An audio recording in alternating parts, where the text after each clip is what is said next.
இது ராஜராஜ சோழன் வெளியிட்ட காசு. ஸ்ரீ ராஜராஜ அப்படின்னு போட்டிருக்கு. இது சுந்தர பாண்டியன் வெளியிட்ட காசு. சுந்தர பாண்டியன் அப்படின்னு தமிழ்ல போட்டிருக்கு.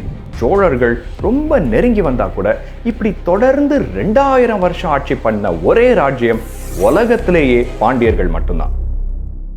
சோழர்கள் அப்படின்னா உடனே ராஜராஜ சோழன், ராஜேந்திர சோழன், கரிகால சோழன்னு குறைஞ்சது 3 பேர் சொல்லுவீங்க. இப்போ இதே மாதிரி 3 பாண்டியர்கள் பேர் சொல்லுங்க.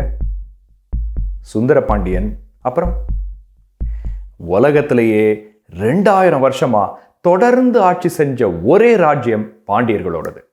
நம்ம தமிழகத்தை ஆண்ட இந்த மன்னர்களை பத்தி நமக்கே தெரியல. இப்படி இருக்கு நம்ம நிலைமை. இப்போ அந்த பிரம்மாண்டமான 2000 வருஷத்தையும் முழுசா பார்க்க போறோம். போலாமா?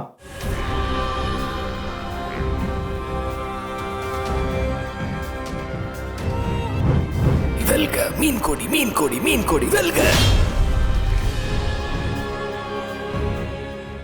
தமிழ் அன்பர்களுக்கு வணக்கம். நான் உங்கள் அன்பன் ஹேமந்த். இது வரைக்கும் தமிழ் மன்னர்கள்னு ஒரு சீரீஸும் சோழர் வரலாற்று பயணம்னு ஒரு சீரீஸும் முடிச்சிருக்கோம். நீங்க இன்னும் பார்க்கலன்னா கண்டிப்பா பாருங்க. இப்ப நம்ம பார்க்க போறது பாண்டியர் வரலாற்று பயணம் சீரீஸ்ல முதல் காணொளி. இந்த காணொளியை பார்த்தீங்கன்னா தான் இந்த மொத்த சீரீஸும் உங்களுக்கு நல்லா புரியும்.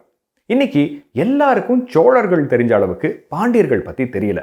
இதை ஒரு சவாலா எடுத்து இந்த நிலைமையை மாத்த போறோம். இதை ரொம்ப சுவாரஸ்யமா சொல்றது என்னோட பொறுப்பு. ஆனா இதை கடைசி வரைக்கும் பார்க்கறது உங்க பொறுப்பு. முதல்ல யார் இந்த பாண்டியர்கள்னு பார்த்துட்டு அதுக்கப்புறம் 2000 வருஷத்துல வந்த எல்லா மன்னர்களோட வாழ்க்கையும் பார்க்க போறோம். தமிழ் வளர்த்த பாண்டியர்கள், சோழர் தலைநகரம் எரித்த பாண்டியர்கள், அண்ணன் தம்பி பிரச்சனையில அழிந்த பாண்டியர்கள்னு வீரம், எழுச்சி, சோதனைன்னு எல்லாம் பார்த்தது பாண்டிய சாம்ராஜ்யம். மூவேந்தர்களான சேர, சோழ, பாண்டியர்கள்ல ரொம்ப பழமையான மன்னர்கள் பாண்டியர்கள். அது எப்படி சொல்றீங்கன்னு கேட்பீங்க.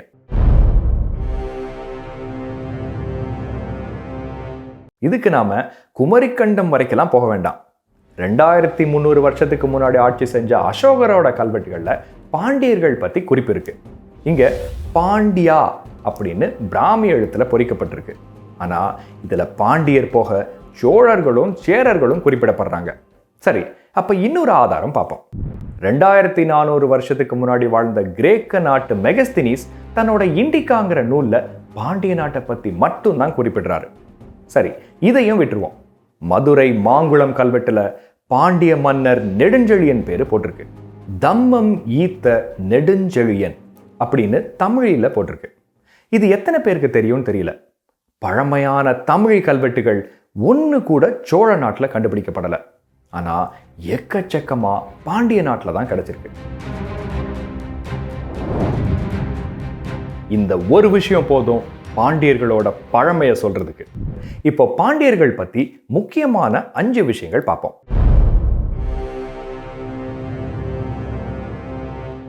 சோழர்கள் சூரிய வம்சத்தை சேர்ந்தவங்க, பாண்டியர்கள் சந்திர வம்சத்தை சேர்ந்தவங்க. சோழர்களுக்கு புலிக்கொடி மாதிரி பாண்டியர்களுக்கு மீன் கொடி.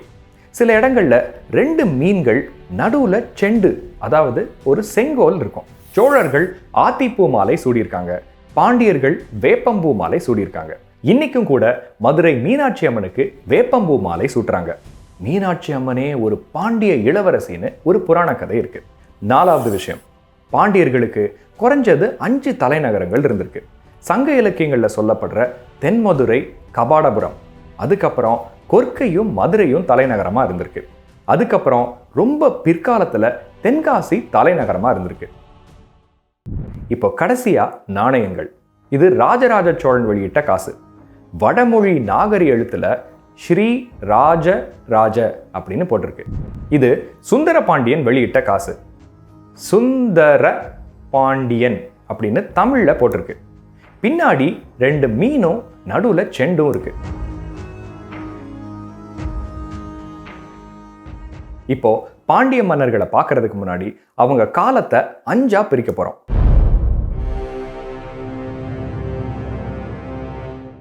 2300 வருஷத்துக்கு முன்னாடி வாழ்ந்த முற்கால பாண்டியர்கள், அதுக்கப்புறம் கடைச்சங்க பாண்டியர்கள், இதுக்கப்புறம் 300 வருஷம் களப்பிரர்கள் ஆட்சி செய்றாங்க, அதுக்கப்புறம் இடைக்கால பாண்டியர்கள், பிற்கால பாண்டியர்கள், கடைசியா தென்காசி பாண்டியர்கள். நடுவில் 300 வருஷம் களப்பிரர்கள் ஆட்சி பண்ணும்போதும் பாண்டியர்கள் குறைநில மன்னர்களாக வாழ்ந்திருக்காங்க. ஆனால் அதை சேர்க்காமலே எல்லாத்தையும் கூட்டி பார்த்தா 2000 வருஷம் வருது.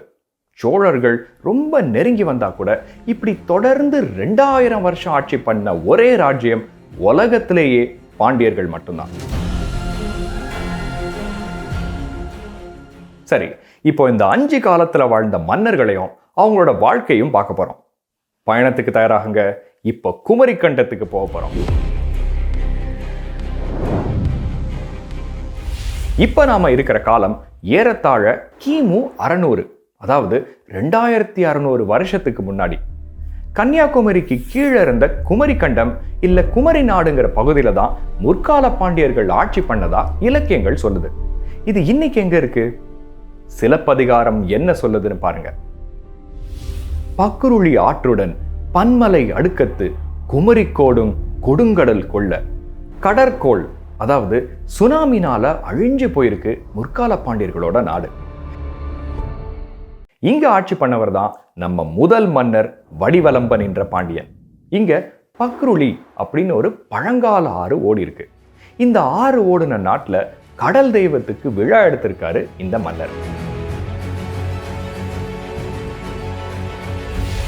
ரொம்ப வருஷம் ஆண்டதுனால இவருக்கு நெடியோன் அப்படின்னு இன்னொரு பேரும் இருக்கு. சரி, இவர் வாழ்ந்ததுக்கு என்ன ஆதாரம்? புறநானூற்று பாடல் 9. முன்னீர் விழவின் நெடியோன் நன்னீர் பக்ருளி மணலினும் பலவே. பாண்டியன் நெடியோனோட குமரி நாடு, அங்க ஓடுன பக்ருளி ஆறு, அவர் எடுத்த விழாக்கள், இதெல்லாம் எப்படி இருந்திருக்கும்?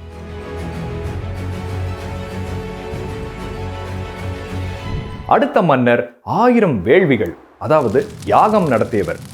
பல்யாக சாலை முதுக்குடுமி பெருவழுதி.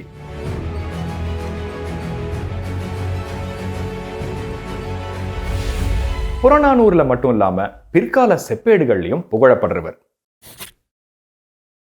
இப்போ கடைச்சங்க பாண்டியர்கள் 10 பேரை பார்க்க போறோம். இந்த மன்னர்களுக்கு மாறன், வழுதி, செழியன், இந்த 3 பேர் தான் மாறி மாறி வரும். இப்போ முதல் மன்னர். பாண்டியர்களோட தலைநகரங்களான தென்மதுரையும் கபாடபுரமும் அழிஞ்சதுக்கு அப்புறம் மதுரைக்கு குடிபெயர்ந்து மதுரையை பாண்டிய தலைநகரமா உருவாக்குனதே இந்த மன்னர் தான், பாண்டியன் முடத்திருமாறன்.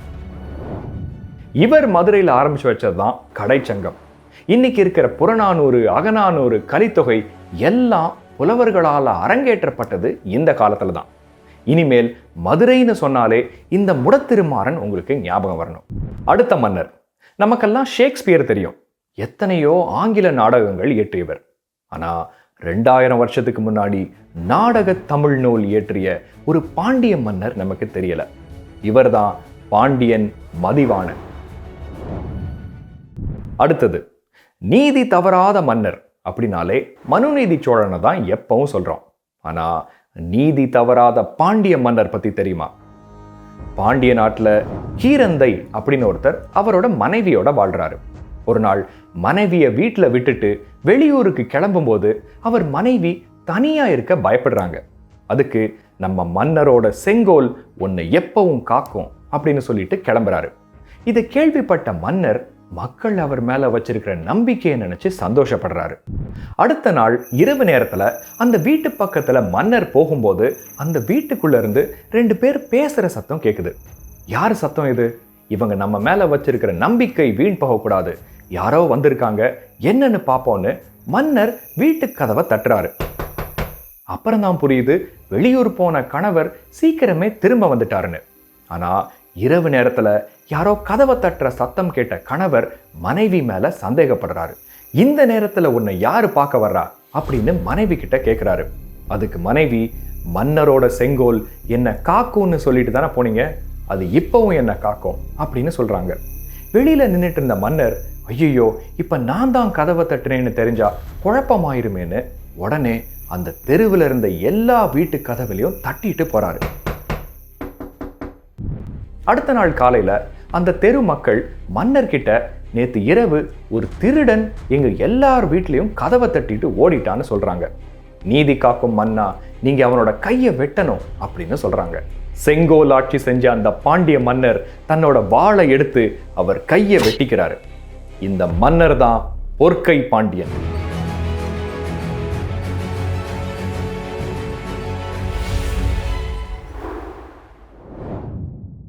இவரோட சிறப்பை நாம கொண்டாடல, ஆனா தெற்காசியால இருக்கிற லாவோஸ் நாட்டுல இவரை இன்னும் கொண்டாடுறாங்க. இவரோட சிறப்பை அவங்க ஒரு கல்வெட்டுல குறிப்பிட்டிருக்காங்க. அடுத்தது, கடல்ல போர் செய்யும் போது இறந்த கடலுள் மாய்ந்த இளம்பெரு வழுதி. அடுத்தது, பாண்டியன் அறிவுடை நம்பி. கோப்பெருஞ்சோழன், பிசிராந்தையார், இவங்க 2 பேருக்கும் நடுவில் இருந்த நட்பு உங்களுக்கு தெரிஞ்சிருக்கும். அதே புலவர் பிசிராந்தையார் இந்த பாண்டியன் அறிவுடை நம்பியையும் புகழ்ந்து பாடியிருக்காரு.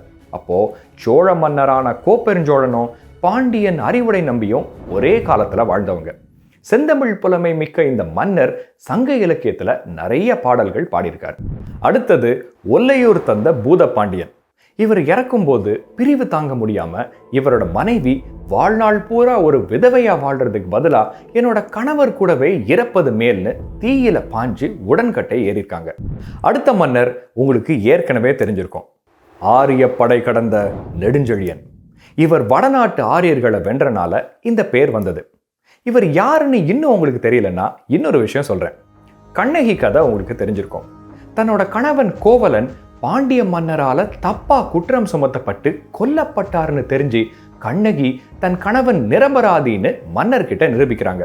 அதுக்கு அந்த பாண்டிய மன்னர், ஐயோ தப்பான தீர்ப்பு கொடுத்துட்டோமேன்னு மனம் நொந்து உட்கார்ந்திருந்த அரியணையிலேயே இறந்து போறாரு.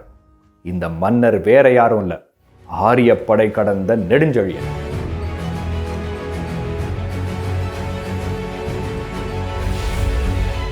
இவர் காலத்துல நடந்த அநீதினால கண்ணகி மதுரையை எரிக்கிறாங்க. பாண்டிய நாட்டுல பஞ்சம் வருது. அதனால அது வரைக்கும் கொற்கையிலிருந்து ஆட்சி செஞ்ச ஒரு பாண்டிய இளவரசர் மதுரைக்கு வந்து முடிசூடி கண்ணகிக்கு ஒரு விழா எடுக்கிறாரு. நாட்டுல பஞ்சம் நீங்குது. இந்த மன்னர் தான் சித்திரமாடத்து துஞ்சிய நன்மாறன். இவர் ஓவியங்கள் கொண்ட ஒரு மாளிகையில இறந்தனால இந்த பேர் வந்திருக்கு. அடுத்த மன்னர் நன்மாறனோட மகன், ரொம்ப வீரம் பொருந்திய மன்னர். அப்பா நன்மாறன் சீக்கிரமே இறந்தனால இவர் சின்ன வயசுலேயே மன்னராக்கப்படுறாரு. ஒரு சின்ன பையனால என்ன பண்ணிட முடியும், சுலபமா அடிச்சிடலாம்னு எதிர்நாட்டு மன்னர்கள் திட்டமிடுறாங்க. இருந்தாலும் பாண்டிய நாட்டுல படைபலம் அதிகமா இருக்கும்னு 7 மன்னர்கள் சேர்ந்து அவர் மேல போர் தொடுக்கிறாங்க. சோழ மன்னர் பெருநற்கிள்ளி, சேர மன்னர் இரும்புரை, அப்புறம் 5 வேளிர் மன்னர்கள் திதியன், எழுநி, எருமையூரான், இருங்கோவெண்மான், பொருணன், இவங்க எல்லாரும் சேர்ந்து இந்த ஒரு பாண்டிய மன்னரை எதிர்க்கிறாங்க. தலையாலங்கானம்ங்கிற இடத்துல நடந்த இந்த மாபெரும் போர்ல இந்த பாண்டிய மன்னர் இவங்க எல்லாரையும் வீழ்த்தி புறமுதுகு காட்டி ஓட செய்கிறாரு. இந்த பாண்டிய மன்னர் தான் தலையாலங்கானத்து செருவென்ற நெடுஞ்செழியன்.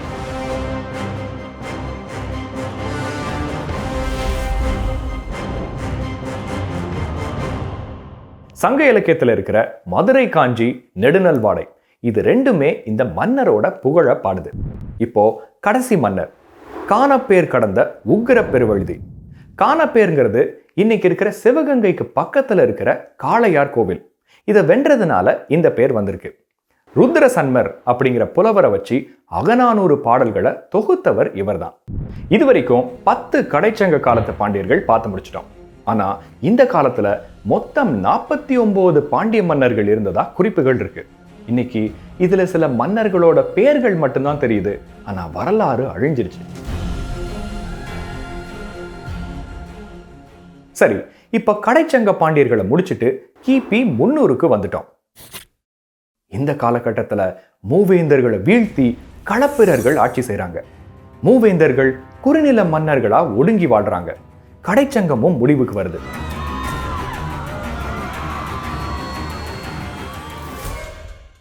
சரி, இந்த காலகட்டத்துல பாண்டியர்களுக்கு என்ன ஆச்சு? இதுல இருந்து மீண்டு வந்தாங்களா இல்லையா? களப்பிரர்களை வீழ்த்த இருள போக்குற பேரொளியா ஒரு மாமன்னர் வர்றாரு. நம் பயணம் தொடரும்.